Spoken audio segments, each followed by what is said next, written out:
Hi guys, it's Kate and I hope you're having a wonderful day today. I am here doing a greeting card again with some acrylic paints this time. I have been working a ton with watercolor and it's been a while since I pulled out the acrylic paint, so I grabbed some craft paint and I thought I would do a quick greeting card for you today. This actually is kind of a funny idea I had. So I made a new friend recently and she was asking me if I had ever sewn anything, and she's into sewing. And I told her this story about how probably 20 years ago I got a sewing machine for my birthday. I was very excited to get it and I had all these big plans and I never actually used it. And I always felt bad about that, and actually I still have it today. So she's gonna make me use it and she's teaching me to make a patchwork quilt. But I thought in the meantime I would do a patchwork quilt on a greeting card for you. So this is a really easy design and it works really well with 5 colors. And once you choose your colors and you know what sentiment you're going to stamp on it or write on it, just make sure that your color there is going to, well, one, show the ink and then also be big enough for your stamp that you're going to use. So I decided to use yellow as the background for my sentiment. So the first block that I put on this one is where I'm going to end up stamping it when I'm done. And I also make sure that that block is going to be the biggest block that I make. Now it may be different for you, and the 5 colors, it works well because the rectangles and squares have 4 sides. So if you don't want any colors to be next to each other while you're kind of putting your little patchwork together, you'll always have an extra color to stick in there that won't border any others of the same color.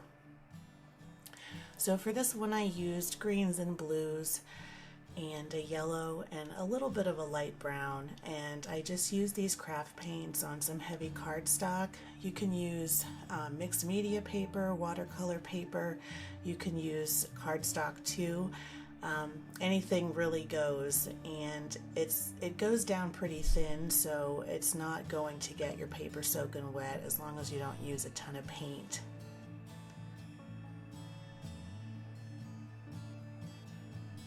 So I'm just going in and scattering around my blocks and doing different colors and different shapes and sizes. I have some that are, straight up and down and some side to side, and I'm kind of staggering my colors, working in almost a random way and just putting the colors where they seem like they'll work the best.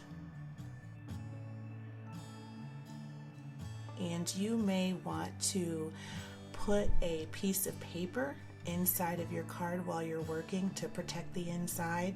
I made sure to have a baby wipe handy so I could wipe my workspace anytime I painted over the edge, so that protected the outside so that I could move it around while I was working on it. But I didn't get any on the inside, but you might want to just put something in there to protect it just in case. And these are really fun to do. I had a lot of fun doing this, and hopefully it'll get me psyched up to use my sewing machine. That would be nice. So it's turning into an antique, I think. Do any of you have anything that you've just always wanted to use and you got it, but you never got around to it? I hope I'm not the only one out there. Heck, I think I have some art and craft supplies that I've never used yet either. But I'm going to get to them one day on this channel, you'll see.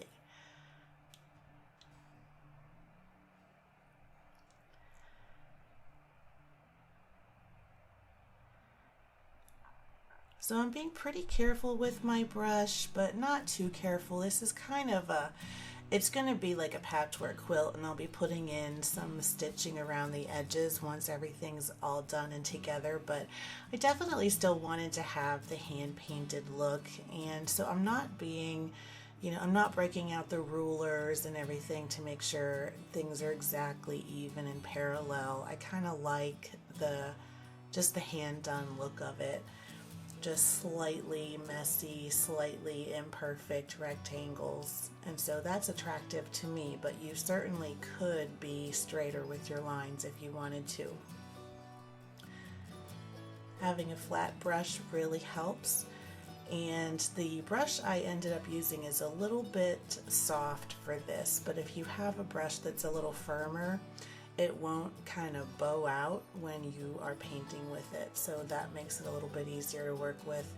But anything will do. You can use the side of it or something like that, kind of what I did here.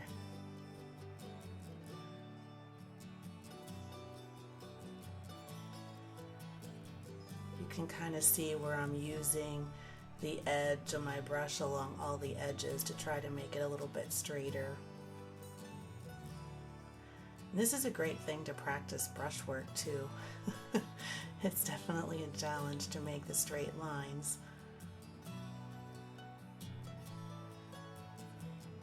Now, depending on what occasion you're going to be giving this away for, you can use really any colors, and you can even use the same color but just different values, you know, add white or black to make it lighter or darker, or you can mix a couple of colors and make it kind of well, different. I mean, I mixed the brown and the white to lighten it up a bit, but you could really do all kinds of color mixing if that's your thing. But this was a really fun card to make, and so easy.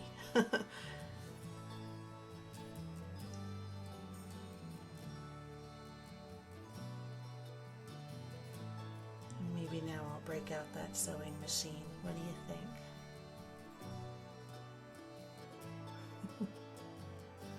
I don't know if any of you have ever sewn. It always seemed like it'd be so fun to put together my very own patchwork quilt that I could use at home, but it might also be a lot of work. I remember being in home ec when I was a kid, and well, in high school, I guess, and one of our final projects was to make pillows with the letters of our name, and I had such a good time doing that. And I thought they came out so good, and that's really the only thing I ever made. I never did anything after that except just, you know, sewing on a button here or there, or patching a hole in something, and that was just by hand.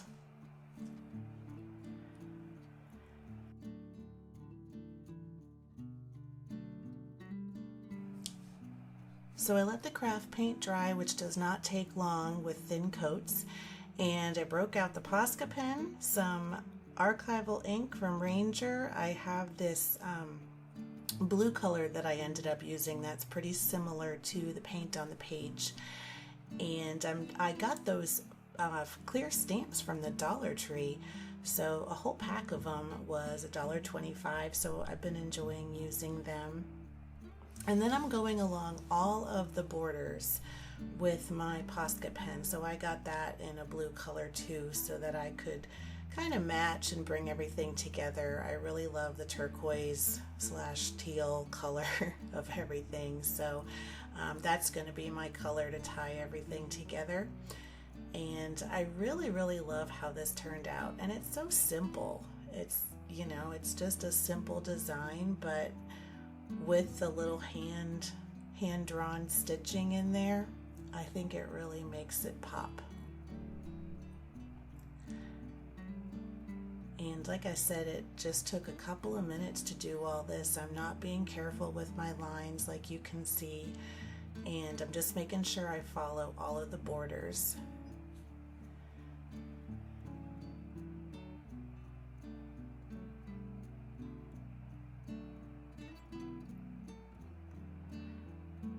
And I hope that you try this and let me know how you like it, and if you want to see more things like this, I'd be happy to make more.